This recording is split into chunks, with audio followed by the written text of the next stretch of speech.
Hey there, Fairfax High School, and welcome back to quarter four. Welcome back to April. Welcome back to the thing that we call education. It's your instructional coach, Dani Miller, here with my friend and colleague, Mr. Dave Friedman.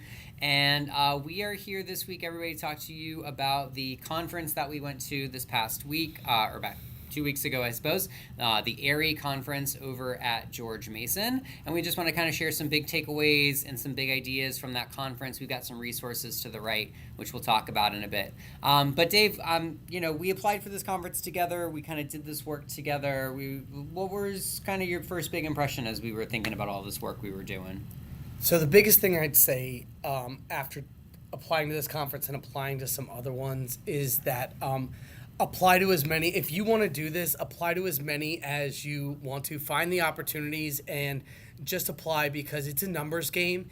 And the more you apply, the better you get at applying, and the more that you'll be able to do it. And then Fairfax County has a lot of resources, and Fairfax City has a lot of resources. And so if you are doing this work and you make it known to the people who might be able to provide those resources, they will provide them. Yeah. And they are eager to do so. And it's just about emailing some people and maybe introducing yourself, or maybe going to getting involved in some sort of a program and putting yourself out there just a little bit. And it goes such a long way to being able to facilitate some of these things for you to advance your professionalism. Yeah. And I think too, for us, Dave, like we were emboldened by some of the work we were doing with some other projects that we work on in FCPS, and then with that support from that team, we then kind of moved forward and we're like, all right, let's try doing this thing that we've never done. Like, we've never really built a research poster, and so we just went through that process and leaned on support to really make sure we got it done. And again, the research poster that we built, like, we built that off of the work that we had already been doing here at Fairfax High School. Like, it was just sort of a way of like kind of reproducing and representing the work that we do. So again, like, our innovation in our classroom and our CT led to that. And I was blown away at our reception, the poster presentation, how many people wanted to hear from us. Like, we were the only K-12 educators at that conference.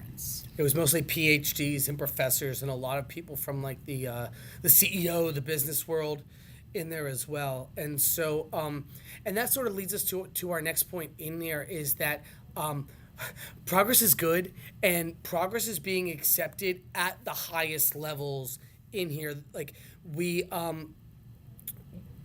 need to move forward, and that we need to examine our practices. And like, one of the best ways to do this is to engage in these conferences and engage in these conversations. And as you go forward, to just question a little bit of it. Like, we are doing in Fairfax County, and specifically at Fairfax High School, we're doing a lot of really amazing things as teachers, and they may not be innovative or like on the cutting edge, but they are still sound educational techniques. Yep. And all we need to do is just change them just slightly, and just move them, like twist them in a slightly different fashion to really be able to reach the students that we need to reach, because what we're doing is really facilitating effective college and then eventual professionals in the world. And so we're doing a good job. We just need to keep it up. Yeah, and I think, and I mean, one of the things that really blew me away, I think, on the first day, the day of the actual conference, the workshops, like starting off with that keynote, was just absolutely fantastic. Y'all,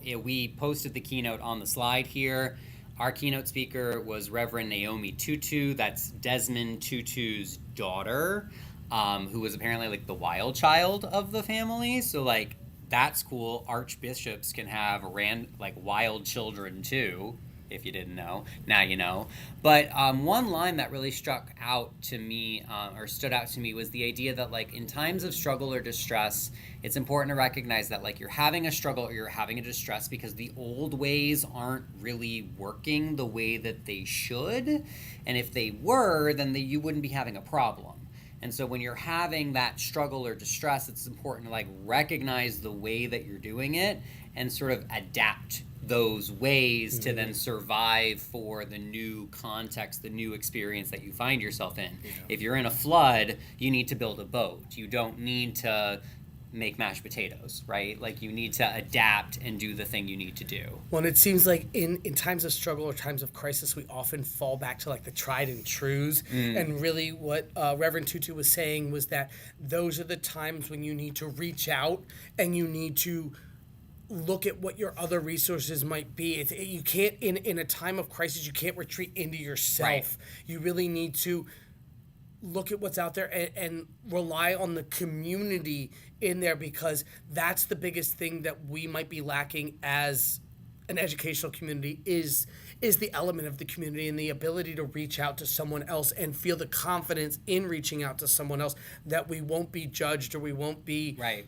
we won't be thought of it as lesser. Yeah. And again, like, I mean, I think, again, like, that's where leaning on our CT colleagues, I mean, leaning on instructional coaches, leaning on instructional leadership in the building. Administration, or maybe even all the way up to Willow Oaks and Gatehouse. Exactly, like we did as we were working on this project. And I think, you know, the theme of the conference is really the idea of diversity, equity, and inclusion. And the president of George Mason, Dr. Washington, he gave a bit of a speech and talked about the work that they're doing at George Mason to keep diversity, equity, and inclusion at the forefront of their work, because they're seeing their numbers are going up, their campus is getting more diverse, and they're seeing that they're still having high outcomes in terms of kids graduating on time, having good economic outcomes when they're graduating, having good resources, having good experiences, and again, not really seeing the burnout. So with all the attack on DEI that's in the media, in the academic world, it's continuing to work, it's continuing to do, because it's working. It is working, and it is helping to close a lot of those gaps that are happening. In addition to the academic world, I would say that also we saw a lot in the professional world. Right after Dr. Washington spoke, they had a panel that was completely comprised of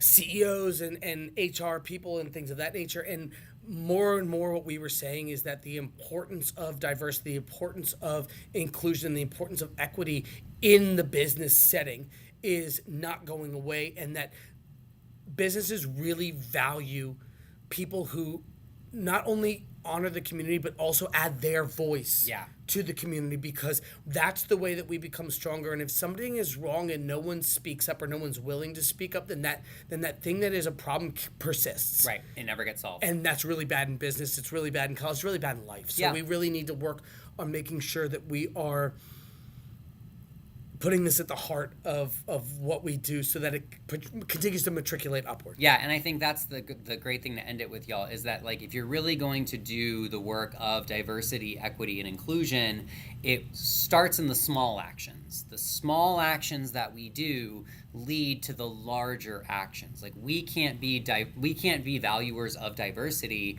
if we aren't willing to listen to every single student in our classroom. We can't say that we're champions of equity if we're not willing to meet every student where they are and get them to where they want to be. And again, we can't say that we're really, fostering inclusion if we're not willing to make changes to maybe inconvenience ourselves to convenience someone else. So again, like, as we think about the little things that we do and the little actions, how do those then butterfly effect up to those larger outcomes that make our school a better place to work, learn, and be?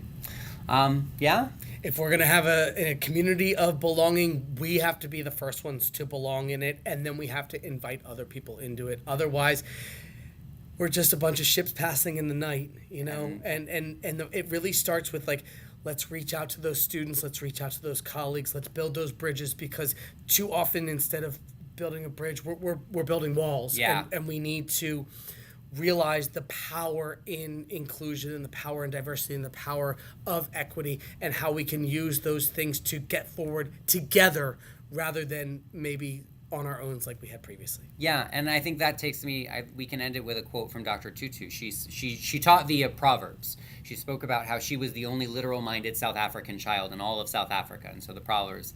But she said the proverb was, in a time of flood, don't build a boat, build a bridge. Don't build a wall. Don't build a wall, build a bridge. And again, like, build connections. In times of trouble, build connections and find the people who can help.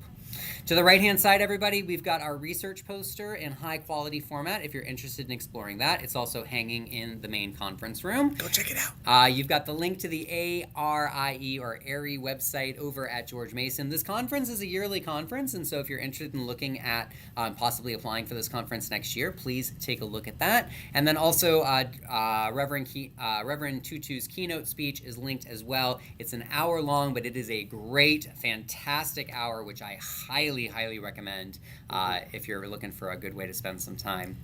And if you're looking for company for conferences, you know who you can talk to. We're when it always comes here to to this, help. we're always looking to do something else. All right. So I'm Dave. He's Dave. I'm Dani. We're here to help get things done and hope you have a great first week back. Thanks, everyone. All the best.